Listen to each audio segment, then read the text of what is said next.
بسم اللہ الرحمن الرحیم۔ السلام علیکم ورحمۃ اللہ وبرکاتہ۔ عزیز طلباء، آج ہمارا سوکس کا لیکچر نمبر 8 ہے۔ ڈیئر اسٹوڈنٹس، ہم چیپٹر نمبر 1 کو ڈسکس کر رہے ہیں۔ اسی چیپٹر میں ہمارے پیچھے 7 لیکچر ہو گئے۔ پریویس لیکچرز کے اندر ہم نے سر سید احمد خان کی خدمات کا جائزہ لیا اور آخر میں ان کی سیاسی خدمات کے بارے میں ہم نے لیکچر نمبر 7 کے اندر پڑھا تھا۔ ڈیئر اسٹوڈنٹس، آج ہمارا اگلا ٹاپک شروع ہو رہا ہے، وہ ہے all India Muslim League. Dear students, جیسا کہ پریویس لیکچر کے اندر آپ نے جانا کہ بر صغیر کے اندر جنگ آزادی میں ناکامی کے بعد جس شخصیت نے مسلمانوں کے حقوق اور مفادات کے تحفظ کے لیے سب سے پہلے آواز بلند کی، اس کا نام تھا سر سید احمد خان۔ اور آپ کو پتہ ہے کہ پریویس لیکچرز کے اندر آپ کو یہ بات سمجھ آ گئی ہوگی کہ سر سید احمد خان وہ ایک مفاہمت کی پالیسی پر گامزن تھے۔ وہ سیاست سے مسلمانوں کو دور رہنے کا مشورہ دے رہے تھے، کیونکہ سیاست میں مزاحمت ہے اور مزاحمت کے لیے مسلمانوں کے لیے نقصان دہ تھی۔ اس لیے سر سید احمد خان نے مسلمانوں کو جو ہے وہ سیاست سے دور رہنے کا ابتدا میں مشورہ دیا۔ پھر آگے چلتے چلتے حالات چینج ہو چکے تھے، اور پھر سر سید احمد خان کی ہی ایک تنظیم محمدن ایجوکیشنل کانفرنس، ٹھیک ہے جی، اس تنظیم کے تھرو ایک جماعت کا قیام عمل میں لایا گیا اور جس کا نام تھا مسلم لیگ۔ یہ اسٹوڈنٹس، مسلمانوں کے حقوق اور مفادات کے تحفظ کے لیے مسلمانوں کی پہلی سیاسی جماعت جو ہندوستان میں قائم کی گئی، اس کا نام مسلم لیگ تھا، اور یہ 1906 میں قائم کی گئی۔ ڈیئر اسٹوڈنٹس، اب بڑھتے ہیں اس کے بیک گراؤنڈ کی طرف کہ مسلم لیگ کیوں قائم ہوئی۔ حالانکہ مسلمان تو سیاست کے بالکل خلاف تھے، اس کے برعکس پھر مسلم لیگ جماعت قائم کرنے کی ضرورت کیوں پیش آئی، اس کا ہم تھوڑا جائزہ لیتے ہیں۔ ڈیئر اسٹوڈنٹس، یہ مین فیکٹر ہیں جن کی وجہ سے ہندوستان کے مسلمانوں نے بھی اپنی جماعت بنانے کا فیصلہ کیا۔ تو پہلا فیکٹر کیا تھا، پہلی وجہ کیا تھی؟ Indian national Congress.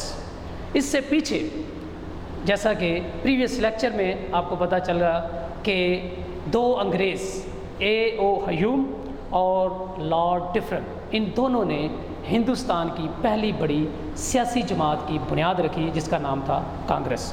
Dear students, یہ جماعت 1885 میں قائم کی گئی تھی اور اس میں مسلمان بھی شامل ہو گئے تھے، لیکن اس جماعت کو ہندو سرپرستی حاصل ہو چکی تھی اور یہ جماعت صرف اور صرف ہندوؤں کے مفادات کے تحفظ پر کام کر رہی تھی، لہٰذا مسلمانوں کو اس سے کوئی فائدہ نظر ہوتا ہوا نہیں آ رہا تھا۔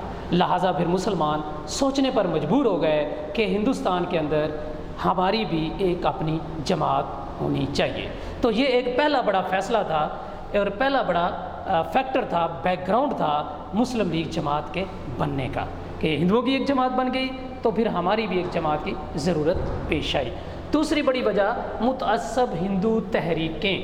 ڈیئر اسٹوڈنٹس، اسی دور میں جب کانگریس جماعت بن چکی تھی اور اس کو ہندوؤں کی پشت پناہی حاصل ہو چکی تھی، اور اسی کے ایما پر ہندو تحریکیں ہندوستان میں آریہ سماج، برہمو سماج، شودی تحریک، اس طرح کی کئی ہندو تحریکیں ہندوستان کے اندر چل چکی تھیں، اور ان تحریکوں کا مقصد مسلمانوں کو زبردستی ہندو بنانا تھا اور مسلمانوں کے لیے ہندوستان کے اندر عرصہ حیات تنگ کرنا تھا، مسلمانوں کو مذہبی رسومات سے دور رکھنے کا ان کا یہ ایک پالیسی تھی ان کی، ان متعصب تحریکوں کی۔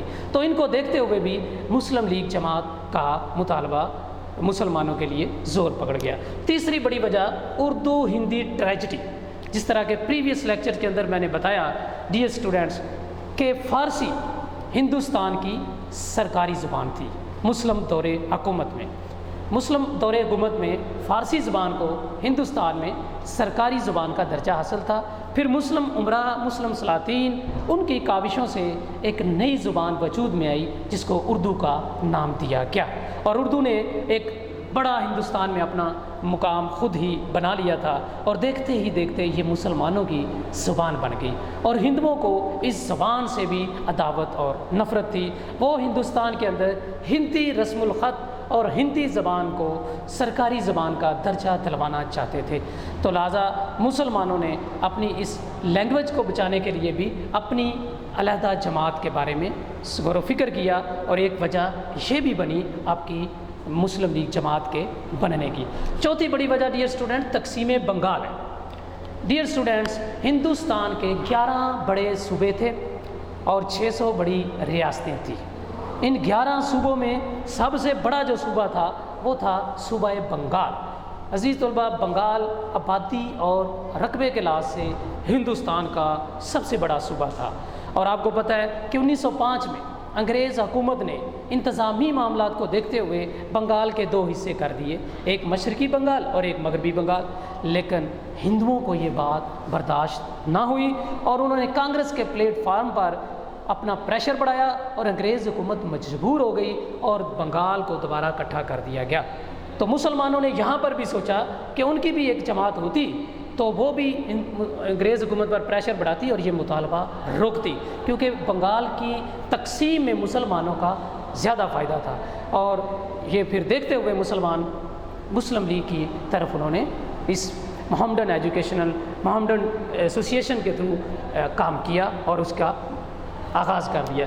نمبر 4، ہندو قیادت۔ ہندو جو قیادت تھی وہ مسلسل مسلمانوں پر حملے کرنے پہ درپے تھی، مسلمانوں کے خلاف تحریکیں چلانے پہ سرپرست تھی، اور مسلمانوں کے لیے ہندوستان میں عرصہ حیات تنگ کرنے کی راہ پر گامزن تھی، اس لیے بھی مسلم لیگ کا قیام مسلمانوں کے لیے ضروری ہو گیا تھا۔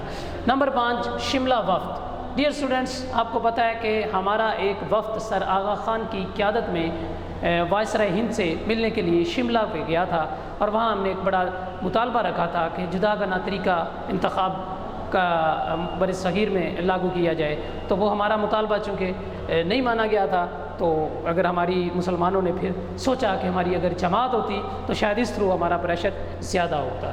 تو ڈیئر اسٹوڈنٹس، یہ تھا بیک گراؤنڈ مسلم لیگ کا پس منظر۔ پس منظر کا مطلب ہوتا ہے کہ یہ جماعت بنی کیوں، بیک گراؤنڈ ہوتا ہے، ٹھیک ہے جی۔ اب آ جاتے ہیں مسلم لیگ کے مقاصد۔ اب اس جماعت کو بنا کر کے ہم نے حاصل کیا کرنا تھا؟ تو ڈیئر اسٹوڈنٹس، یہ 3 بڑے میجر مقاصد تھے ہماری اس جماعت کے بنانے کے۔ پہلا بڑا مقصد تھا مفاہمت، جو کہ ہمارے اس وقت کی لیڈرشپ کا ایک نظریہ تھا، ایک مائنڈ تھا، وہ بالکل تصادم نہیں چاہتے تھے، اور خصوصاً انگریزوں کے ساتھ۔ مسلمان تو ہندوؤں کے ساتھ بھی تصادم نہیں چاہتے تھے، لیکن وہ تو ہندوؤں کے رویے کی وجہ سے ہمیں ان سے اپنا رستہ الگ کرنا پڑا۔ تو مسلم لیگ کا پہلا بڑا مقصد انگریزوں کے ساتھ مفاہمت کرنا تھا، صلح کرنا تھا، اور ان سے اپنے حقوق بات چیت کے ذریعے حاصل کرنا، ہمارا یہ بڑا مقصد تھا۔ دوسرا بڑا مقصد تھا ہندوستان کے اندر صرف اور صرف مسلمانوں کے حقوق اور مفادات کا تحفظ کرنا، کانگریس اور اس کے مطالبات کے بارے میں یا اس میں کوئی شمولیت اختیار نہ کرنا یا ان چیزوں کو نہ ماننا، بلکہ اپنا ایک ذاتی ایجنڈا لے کے صرف اور صرف اپنی مسلم قوم کے حقوق اور مفادات کے تحفظ کے لیے کام کرنا، یہ ہماری اس جماعت کا دوسرا بڑا مقصد تھا۔ تیسرا بڑا مقصد تھا ہندوستان کی دیگر اقوام کے ساتھ تعلقات قائم کرنا۔ ہم جہاں انگریزوں سے مفاہمت چاہتے تھے، ہماری اس تنظیم کا مقصد ہندوؤں سے بھی کوئی لڑائی نہیں تھی، اور جو برصغیر کے اندر دیگر قومیں تھیں ان سے بھی تعلقات اچھے بنانا ہمارا اس جماعت کا یہ بھی ایک بڑا مقصد تھا۔ ڈیئر اسٹوڈنٹس، یہ تھے مسلم لیگ جماعت کے 3 بڑے مقاصد، اور یہ شارٹ کویسچنس بھی آپ کے پیپرز میں آتا ہے کہ مسلم لیگ کے قیام کے مقاصد لکھیں، تو یہ 3 پوائنٹس آپ جملوں کی شکل میں لکھیں گے، عام طور پر 2 پوچھے جاتے ہیں بورڈز کے پیپر میں۔ اب ہم اس کی تنظیم کی طرف آتے ہیں، مسلم لیگ کا ڈھانچہ کیسے ترتیب دیا گیا۔ تو ڈیئر اسٹوڈنٹس، پہلی مسلم لیگ جماعت میں جو ورکنگ کمیٹی تھی اس کے 60 افراد اس کے لیے منتخب کیے گئے۔ یہ سارے بیٹا MCQs بھی ہیں، یہ سارے جو اب میں پڑھنے جا رہا ہوں۔ مسلم لیگ جماعت کب قائم ہوئی، یہ بھی ایک MCQs ہے۔ ورکنگ کمیٹی کتنے افراد پر مشتمل تھی، 60 افراد پر، یہ بھی MCQs ہے۔ مسلم لیگ کے پہلا صدر کون تھا، یہ بھی MCQs ہے، سر آغا خان۔ مسلم لیگ کے پہلے سیکرٹری کون تھے، حسنین بلگرامی، یہ بھی MCQs ہے۔ جوائنٹ سیکرٹری مسلم لیگ کے کون تھے، محسن الملک اور وقار الملک۔ تو ڈیئر اسٹوڈنٹ، جہاں آپ کے 5 ہوم اسائنمنٹ کے MCQs پورے ہو جاتے ہیں. ٹھیک ہے جی. تو یہ ساری ورکنگ تنظیم ہے کہ پہلے 60 افراد پر مشتمل ایک کمیٹی تشکیل دی گئی. مسلم لیگ کا پہلا صدر سر آغا خان کو سلیکٹ کیا گیا. مسلم لیگ کے پہلے صدر حسنین بلگرامی تھے. جوائنٹ سیکرٹری وقار الملک اور محسن الملک تھے. آگے چلتے ہیں ڈیئر اسٹوڈنٹ. تو اس جماعت سے ہم نے حاصل کیا کیا. نمبر 1 تو اس جماعت کے پلیٹ فارم سے ہمیں جو فائدہ ہوا وہ جدا گنا طریقہ انتخاب کا اصول، جو کہ ہمارا ایک بڑا دیرینہ مطالبہ تھا، اس جماعت کے پلیٹ فارم سے ہم نے اس کو حاصل کر لیا اور حکومت یہ ہمارا مطالبہ ماننے پر مجبور ہو گئی. تو یہ ہمیں پہلا بڑا فائدہ ہوا. نمبر 2 مسلم ججز کی تعیناتی. ہم ہندوستان کے اندر ہائی کورٹس کے اندر ججز چاہتے تھے کہ مسلم بھی نمائندگی ہوں، مسلم ججز بھی ہوں. تو یہ بھی ہمارا مطالبہ مانا گیا اور مسلم ججز کو بھی تعینات کیا گیا مسلم لیگ کے پلیٹ فارم سے. تو یہ 2 بڑے بینیفٹس تو ہمیں حاصل ہوئے. نمبر 3 پہ ہم وزیر امور ہند کی کونسل میں مسلم نمائندگی، یہ بھی ایک ہمارا مطالبہ تھا اور یہ بھی مان لیا گیا. اور امور ہند، وزیر امور ہند جو تھے، جو ہندوستان کے سارے معاملات جہاں پہ طے ہوتے تھے، جو ایک بڑی بیٹھک تھی، ایک بڑی کونسل تھی، وہاں پہ ڈیئر اسٹوڈنٹس سید حسن بلگرامی کو جو ہے شمولیت اس میں اس کونسل کا حصہ بنایا گیا. تو یوں ہمیں یہ مسلم لیگ کے پلیٹ فارم سے یہ بڑی کامیابیاں بھی حاصل ہوئی. تو ڈیئر اسٹوڈنٹس یہ تھا ہمارا آج کا لیکچر. تو اپنا خیال رکھیے گا. نیکسٹ لیکچر تک کے لیے اجازت دیجیے. اللہ حافظ. ہیلو او بھائی بند کر دو. ساجد نظر رکھو.